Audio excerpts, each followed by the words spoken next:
Hadirin sidang jamaah salat subuh Masjid Al-Fajar yang sama-sama mengharapkan ridha Allah SWT, mari kita awali kegiatan pengajian kita dengan sama-sama membaca basmalah. Bismillahirrahmanirrahim. Puji syukur marilah kita panjatkan kehadirat Allah SWT yang telah begitu banyak mencurahkan nikmatnya kepada kita, terutama nikmat iman, nikmat Islam, nikmat sehat walafiat, nikmat panjang umur, dan nikmat yang lainnya. Wa in ta'uddu ni'matallahi la tuhsuha, yang ketika kita mencoba untuk menghitung nikmat Allah, la tuhsuha, tidak bisa terhitung karena terlalu banyaknya, sehingga kita berharap mudah-mudahan Allah SWT memberikan kekuatan pada kita untuk senantiasa dapat mensyukuri nikmat-nikmat Allah yang kita terima.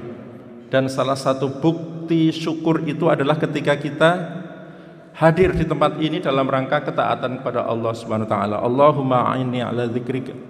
Allahumma a'inna ala dzikrika wa syukrika wa husni ibadatik. Salat dan salam semoga Allah limpahkan kepada Rasulullah Muhammad sallallahu alaihi wasallam, demikian juga kepada keluarganya, para sahabatnya, dan kepada seluruh umatnya yang senantiasa istiqomah dalam berislam sampai akhir zaman. Jemaah sekalian, kita sudah memasuki saat-saat terakhir bulan Rajab. Artinya besok ya, mungkin kita sudah masuk bulan Sya'ban. Dengan kata lain bahwa kira-kira 1 bulan ke depan kita akan bertemu dengan bulan Ramadan. Sehingga mudah-mudahan kita berharap sebagaimana doa yang senantiasa dipanjatkan oleh imam kita dan kita mengaminkan agar Allahumma barik lana fi Rajab wa Sya'ban wa ballighna Ramadan. Mudah-mudahan Allah senantiasa memberkahi kita di bulan ini, bulan Rajab dan bulan Sya'ban, dan kita berharap agar kita dapat menikmati suasana keindahan dalam beribadah di bulan Ramadan tahun ini. Mungkin tahun ini beda ya Pak, tahun kemarin. Tahun kemarin ini masjid relatif sangat-sangat sepi, ditutup Pak, di lockdown. Mudah-mudahan tahun ini ya masjid kita terbuka, kita jadikan sarana untuk kita sama-sama beribadah kepada Allah SWT, walaupun tetap menjalankan protokol kesehatan. Jadi kira-kira corona sudah ulang tahun Pak ya, ini sudah mau ulang tahun ini ya. Dulu Maret ya Pak ya, sekarang ini udah bulan Maret. Jadi mudah-mudahan sebagaimana doa kunut yang senantiasa dibaca oleh imam kita, mudah-mudahan Allah SWT secepat mungkin untuk ya mengangkat segala wabah yang melanda di negeri ini khususnya dan di seluruh dunia pada umumnya. Amin ya rabbal alamin. Bapak Ibu sekalian, salah satu doa yang mungkin senantiasa kita panjatkan dan doa senantiasa dibaca oleh imam kita dan kita mengaminkan adalah doa agar amal kita ini diterima oleh Allah SWT. Ya, kita ini sangat berkepentingan, sangat berharap pada Allah SWT ketika kita melakukan amal soleh apapun bentuknya, itu semua diterima oleh Allah SWT. Maka kita bantu, setelah kita berikhtiar, kita berusaha untuk kualitas amal kita, maka kita pun harus senantiasa berdoa kepada Allah. Salah satu doanya yang disebutkan dalam surat Al-Baqarah ayat 127 adalah Rabbana taqabbal minna innaka antas samiul alim wa tub alaina innaka antat tawwabur rahim. Ya Allah, terimalah amal-amal kami. Ya, jadi ini Rabbana taqabbal minna innaka antas samiul alim, sesungguhnya engkau Maha mendengar dan Maha mengetahui. Jadi doanya pendek banyak, Rabbana taqabbal minna innaka antas samiul alim. Kalau dilanjutkan wa tub alaina innaka antat tawwabur rahim. Demikian juga ya, dikisahkan dari Ummu Salamah bahwa seusai sholat subuh Rasulullah itu berdoa. Doanya begini Pak, Allahumma inni as'aluka ilman nafi'an wa rizqan thayyiban wa amalan mutaqabbalan.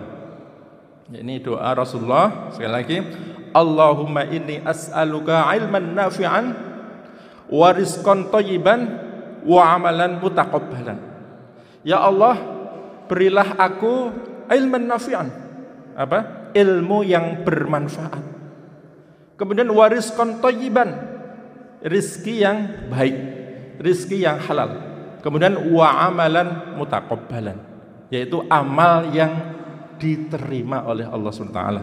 Ini menjadi bagian dari hasanah doa kita atau perbendaharaan doa kita yang mudah-mudahan senantiasa kita baca sebagai upaya kita berharap dan minta kepada Allah SWT agar amal kita diterima oleh Allah Subhanahu wa taala. Bapak Ibu sekalian, Imam Syafi'i, ya ini sekali perkataan Imam Syafi'i ya saya sampaikan, bahwa amal seseorang yang tidak dilandasi dengan ilmu itu akan tertolak. Jadi sekali lagi, amal seseorang yang tidak dilandasi dengan ilmu itu akan tertolak. Sehingga alhamdulillah Allah SWT memberikan kesempatan kita untuk senantiasa kita menuntut ilmu. Ya, tentang sholat, alhamdulillah Ustadz kita sudah memberikan kajian fikihnya tentang sholat. Ya, barangkali perlu persiapan kita Bapak Ibu sekalian, 1 bulan ke depan kita akan masuk bulan Ramadan, ada baiknya kita mulai membuka fikih tentang puasa. Fikus siam. Sebab apa? Supaya puasa kita ini senantiasa didasari ilmu atau fikih yang benar, dan kita puasa sebagaimana puasa yang dilakukan oleh Rasulullah Sallallahu Alaihi Wasallam. Sehingga sholat kita pun kita landasi ilmu, puasa kita pun kita landasi dengan ilmu tentang fikih puasa. Kemudian amal soleh yang lain pun kita landasi dengan ilmu. Bapak Ibu sekalian, ada beberapa syarat agar amal kita ini diterima oleh Allah SWT. Dan syarat itu sebagian sudah ada dalam diri kita, yang lainnya harus senantiasa kita hadirkan dalam diri kita. Walaupun sudah ada, tapi harus senantiasa kita pertahankan. Pertama, untuk diterimanya amal soleh seseorang itu adalah dengan keislaman. Nah, inilah yang sudah ada dalam diri kita insya Allah. Jadi seorang manusia yang beramal tanpa Islam, tanpa dia muslim, maka amalnya itu akan tertolak oleh Allah SWT. Tidak ada artinya. Sebanyak apapun kebaikan yang dilakukan oleh orang-orang di luar Islam, maka itu tidak ada artinya, sia-sia di hadapan Allah SWT. Maka ini kalau seandainya statement itu keluar Bapak Ibu sekalian, maka ada orang yang memberikan stempel, wah ini radikal, ini radikal. Bahkan akhir-akhir ini Bapak Ibu sekalian ada sebuah narasi, ada sebuah diksi yang saya baca sudah disampaikan oleh 2 orang ya. Diksi ini namanya mabuk agama. Nah, Bapak Ibu pernah baca itu ya? Mabuk agama itu dialamatkan kepada orang-orang yang berusaha untuk menjalankan Islam secara benar. Nah, ini diksi ini sekali lagi sudah ada 2 orang yang melempar ke publik, di ruang publik dengan istilah itu.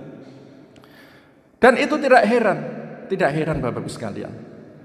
Kalau kita lihat di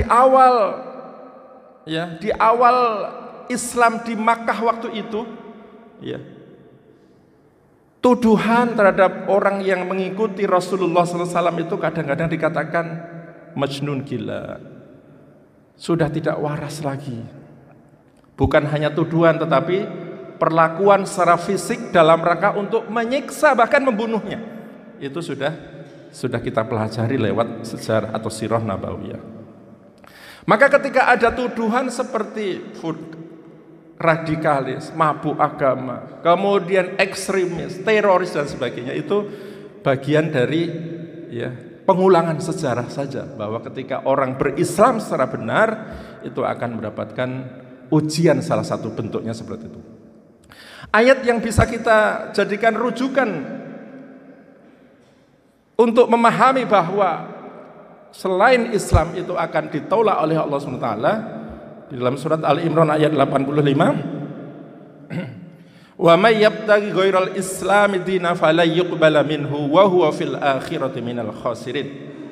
Ini dasar ayatnya Bapak Ibu sekalian, Ali Imran ayat 85. Wa may yabtaghi ghairal islami dinan, barang siapa yang memilih, yang mencari, yang menganut agama selain Islam, fala yuqbala minhu, maka akan tertolak daripadanya. Wa huwa fil akhirati minal khasirin, dan besok di akhirat termasuk golongan orang-orang yang merugi. Jadi bahasanya fala yuqbala minhu, tidak akan pernah diterima ya agama selain Islam. Inilah barangkali ayat ini yang memberikan ya semangat kita bersyukur kepada Allah dengan keislaman kita ini. Kemudian yang kedua, Bapak Ibu sekalian, sebagaimana disebutkan dalam surat Al-Imran juga ya, kelanjutan 85, sekarang 90 dan 91, ini memberikan pemahaman bahwa kekafiran atau kekufuran itu adalah menyebabkan tertolaknya taubat atau tertolaknya amal-amal soleh. Innalladzina kafaru ba'da imanihim tsumma izdadu kufran lan tuqbala taubatuhum wa ulaika humud dhallun. Sesungguhnya orang-orang yang kafir setelah iman. Jadi kafir setelah iman itu artinya murtad. Tsumma izdadu kufran, dan kemudian bertambah kekafirannya, maka tidak pernah diterima taubatnya, dan dia termasuk orang-orang yang sesat. Jadi perhatikan Bapak Ibu sekalian, ayat ini memberikan pemahaman kepada kita, ketika seorang itu murtad dan menjadi kafir dan bahkan bertambah kekafirannya, maka taubatnya tidak akan pernah diterima oleh Allah SWT. Dan amal yang dilakukan oleh orang kafir fala yuqbala minhu, akan ditolak oleh Allah Subhanahu wa ta'ala. Ayat selanjutnya 91, innalladzina kafaru wa matu wa hum kuffaru fala yuqbala min ahadihim mil'ul ardi dhahaban wa lam yuftada bih ulaika lahum adzabun alimu wa ma lahum min nasirin. Sesungguhnya orang-orang kafir dan mati dalam kekafiran, orang kafir dan mati pun dalam kondisi kafir, maka tidak diterima tebusan di antara seseorang di antara mereka, walaupun mereka menebusnya dengan mil'ul ardi dhahaba, menebusnya dengan emas sepenuh bumi. Jadi orang-orang kafir yang mati dalam kekafiran itu, kalau seandainya mereka punya emas sepenuh bumi, Bapak Ibu, akan dijadikan tebusan oleh mereka. Agar mereka apa? Agar mereka selamat dari azab Allah SWT. Ulaika lahum adzabun alim.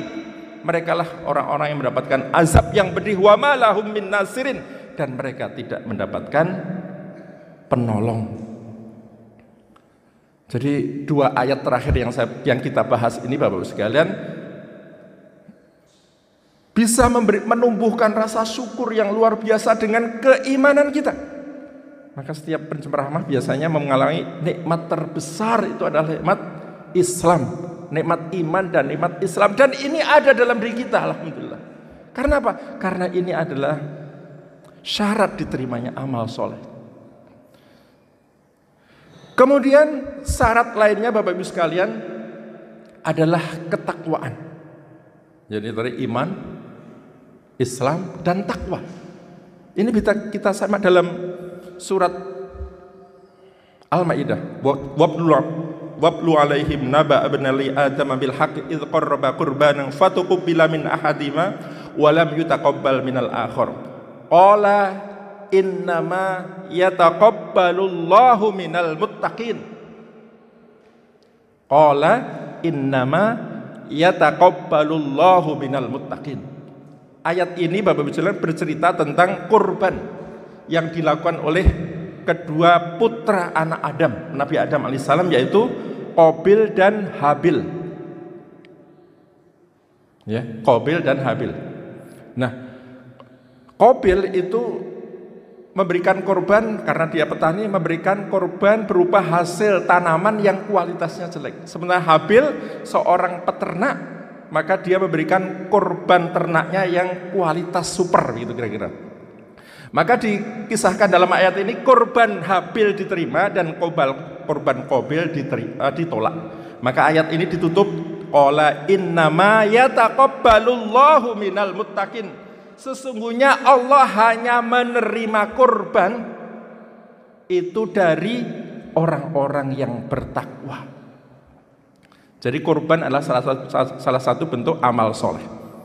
Sehingga Allah sudah menyatakan hanya menerima dari orang-orang yang bertakwa. Sehingga Bapak Ibu sekalian, mudah-mudahan kita senantiasa berusaha ya meningkatkan ketakwaan kita, membina ketakwaan kita ya. Supaya apa? Supaya menjadi wasilah agar seluruh amal soleh kita ini diterima oleh Allah Subhanahu wa taala.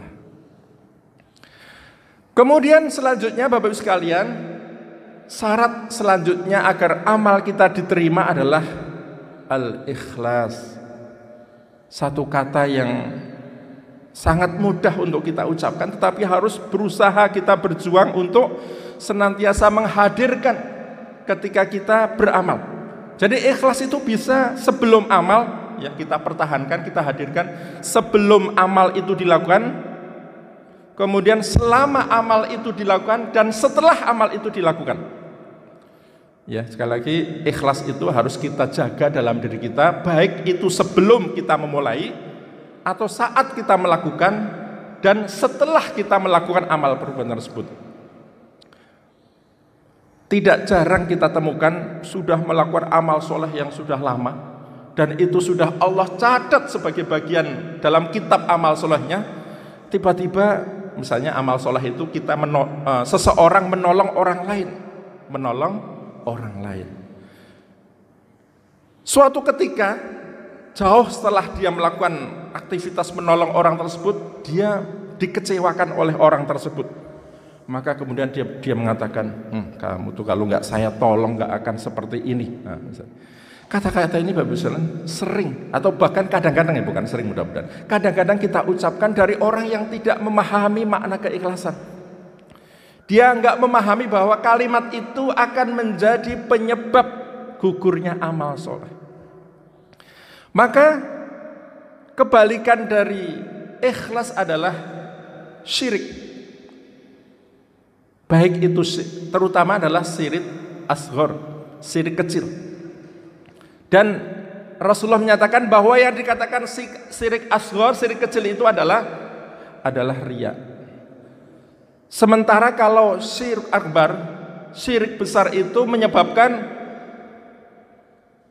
terhapusnya amal soleh yang kita lakukan selama hidup.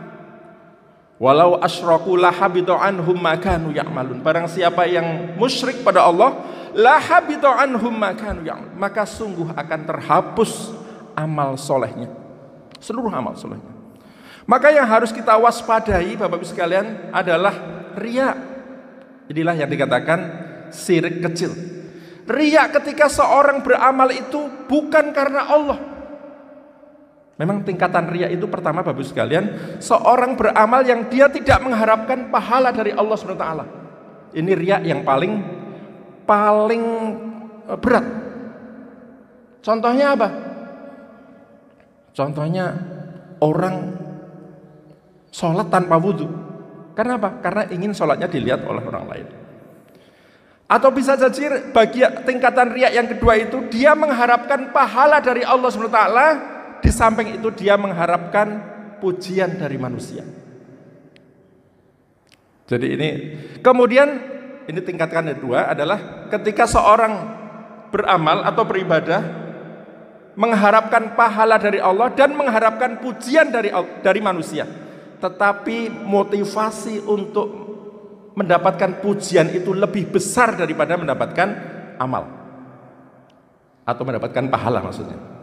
Kemudian tingkatan yang ketiga, seorang yang beramal mengharapkan pahala dari Allah SWT, tetapi dia juga mengharapkan pujian dari manusia yang kadarnya itu 50-50. Jadi 50-50. Kemudian tingkatan yang keempat adalah seorang yang beramal, dia mengharapkan pahala dari Allah SWT, tetapi juga mengharapkan pujian dari manusia, tetapi kadar atau motivasi untuk mendapatkan pahala itu lebih besar daripada mendapatkan pujian dari manusia. Jadi 4 tingkatan riya Bapak Ibu sekalian. 4 tingkatan riya. Jadi kalau misalnya ada satu contoh, misalnya ya contoh ini kira-kira Bapak Ibu bisa tebak. Kira-kira tingkatan yang pertama. Dulu kita dengar ketika pemilihan umum itu ada seorang calon legislatif yang menyumbang karpet di suatu masjid.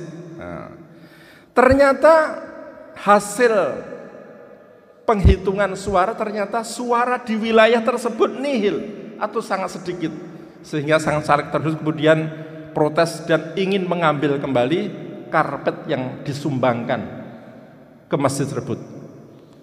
Kira-kira kalau ini masuk yang kategori yang mana nih Bapak Ibu? Yang pertama ya, karena dia menyumbang hanya karena ingin dipilih dan tidak berharap pahala dari Allah SWT. Nah, inilah satu hal yang harus kita waspadai.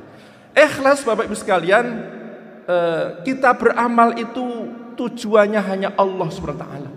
Tujuannya hanya mencari ridha Allah Subhanahu wa taala. Ya, ini beberapa ayat yang mudah-mudahan memotivasi dan menginspirasi kita. Ya. Wa minan nasi may yashri nafsahu ibtigha'a mardatillah wallahu raufun bil ibad.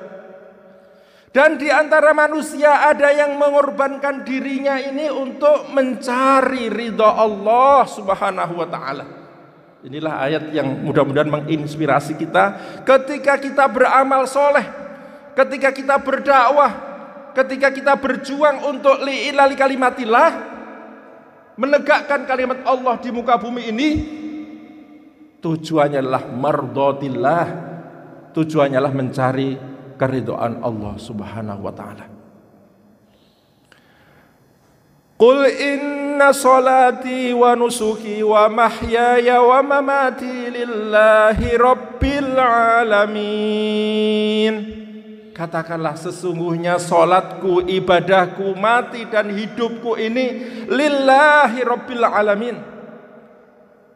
Jadi hidup kita ini sudah statement kita Bapak Ibu sekalian, karena ini kalimat ini bagian dari doa iftitah yang kita baca setiap kita mengawali sholat, yaitu kita sudah membuat statement di hadapan Allah bahwa sholat kita, ibadah kita, mati dan hidup kita itu lillah, untuk Allah Subhanahu wa ta'ala. Inilah kalimat yang senantiasa diingatkan oleh ustadz kita, ya, agar kita senantiasa mengarahkan seluruh aktivitas hidup kita ini dalam rangka untuk Allah SWT, untuk mencari ridha Allah SWT. Maka mari kita, Bapak Ibu sekalian, kita perhatikan perintah yang tersebar dalam beberapa ayat dalam Al-Quran. Bagaimana kita harus senantiasa ikhlas dalam beribadah ini. A'udzu billahi minasy syaithanir rajim.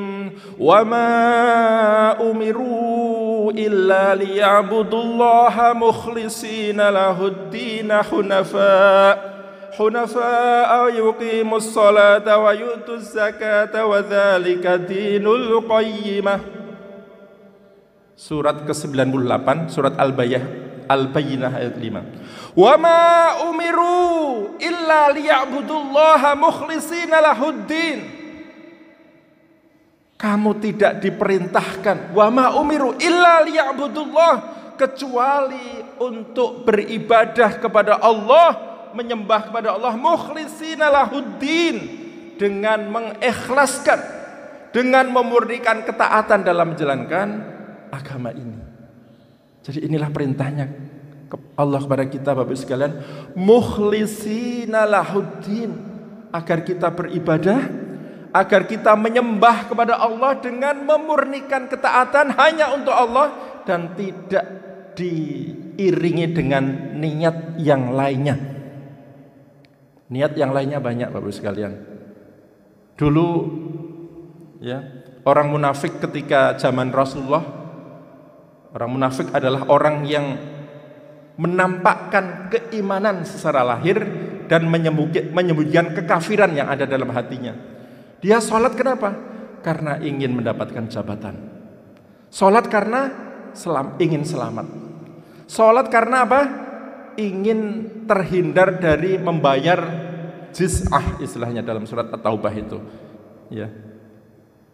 Dan ini bagian dari tujuan yang bisa menghapuskan pahala amal itu. Kemudian perintah lain, qul inni umirtu an a'budallaha mukhlishan lahuddin. Katakanlah, aku diperintahkan untuk menyembah Allah mukhlishan lahuddin, dengan ikhlas, dengan memurnikan ketaatan dalam menjalankan agama ini. Ini dalam surat Zumar ayat 11. Di ayat 14 juga ada qulillaha a'budu mukhlishan lahu dini. Katakanlah, hanya Allah aku beribadah dengan ikhlas dalam rangka untuk melaksanakan lahu dini, dalam rangka melaksanakan perintah agamaku. Jadi ini contoh-contoh Bapak Jalan, perintah ikhlas itu senantiasa Allah ulang dalam Al-Quran. Karena ini sesuatu yang sangat-sangat penting untuk kita perhatikan. Ayat terakhir dalam surat Al-Kahfi juga mengisyaratkan, ayat Al-Kahfi Bapak Jalan yang sunnahnya dibaca ketika hari Jumat. Faman kana yarju liqa'a rabbih falyamal 'amalan shalihan wa la yusyrik bi'ibadati rabbih ahada. Barang siapa yang mengharapkan perjumpaan dengan Allah Subhanahu wa taala, Bapak sekalian, salah satu nikmat terbesar manusia ini adalah ketika bisa melihat wajah Allah di surga. Ya, jadi ini nikmat terbesar. Mungkin kita ilustrasikan saja. Nikmat kita menikmati surga dibandingkan nikmat ketika bertemu Allah di surga, itu adalah jauh nikmat mana Bapak Ibu? Jauh nikmat ketika kita bertemu Allah di surga. Hanya ilustrasi saja, misalnya ilustrasi saja. Ketika misalnya contoh rombongan jamaah Masjid Al-Fajar diundang, ini sesuatu yang mustahil, ini contoh saja ya, diundang ke istana oleh presiden. Nah, misalnya kita menyaksikan betapa indah istana ini, betapa indah istana. Maka ketika kemudian sang pemilik istana atau penghuni utama istana itu datang, maka perhatian kita tertuju kepada keindahan istana atau Bapak Presidennya, Pak? Ya, presidennya. Nah, ini hanya ilustrasi saja sekali, ilustrasi.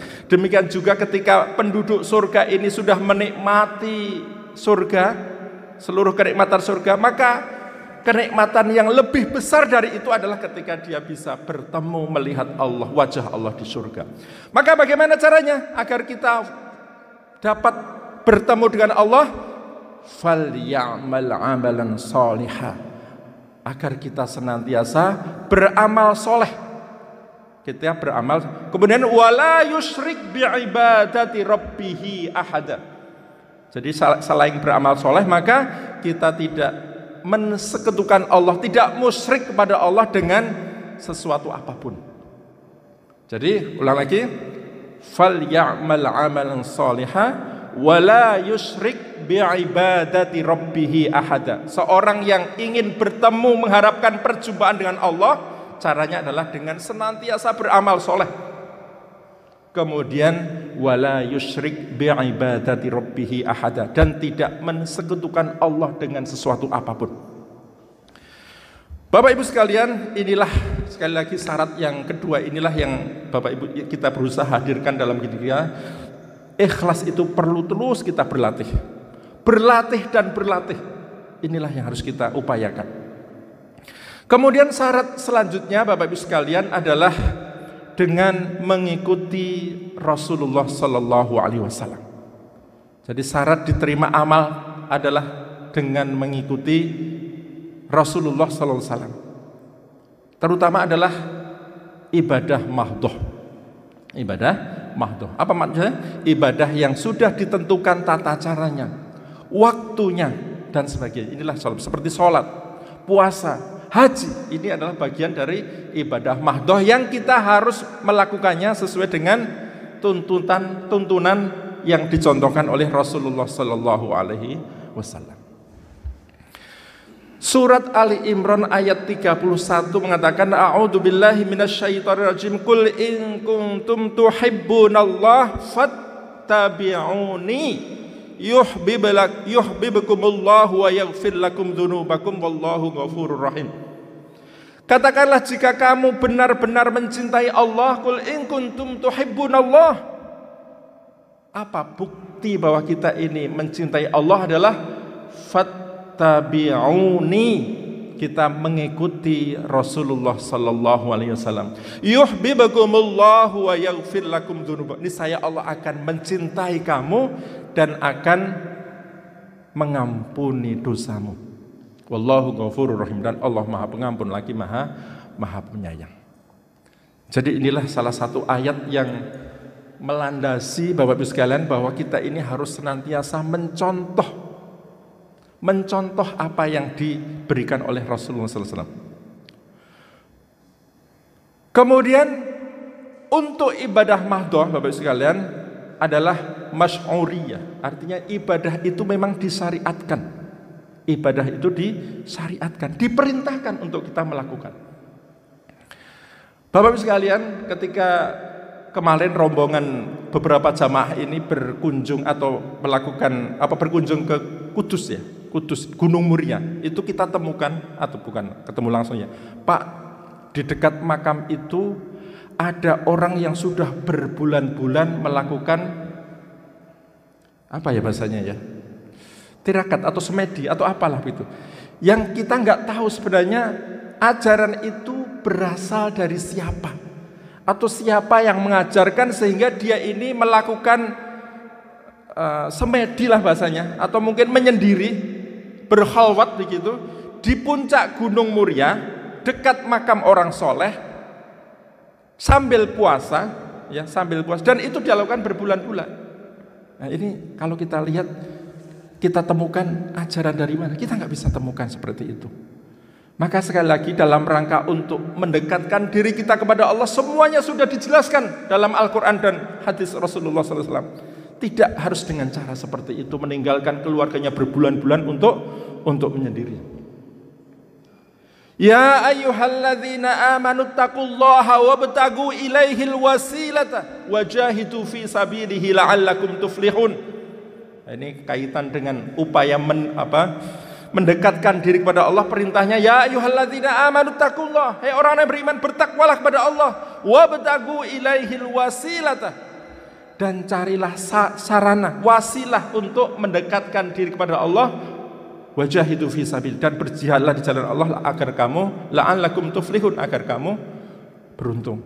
Jadi wabtagu ilaihil wasilah, sarana mendekatkan diri kepada Allah yang diajarkan Al-Quran, diajarkan oleh Rasulullah adalah dengan sholat, dengan berzikir, dengan puasa, dengan infak, dengan sedekah. Nah ini cara-cara yang sudah banyak kita dengar dari penjelasan ulama atau ustadz kita. Baik Bapak Ibu sekalian, karena ini banyak sekali tulisan yang masuk, pertanyaan masuk, mungkin sementara saya baca ya. Jadi yang sudah kita sampaikan tadi, yang kita bahas tadi, untuk kita diterima amal sholat kita adalah mari kita bantu dengan doa. Ya, kita doanya sudah kita bahas tadi. Kemudian amal soleh itu akan diterima dengan keislaman kita, dengan iman kita, dan dengan ketakwaan kita. Kemudian yang ketiga adalah bagaimana kita senantiasa ikhlas karena Allah SWT. Kemudian yang selanjutnya tadi adalah bagaimana kita berusaha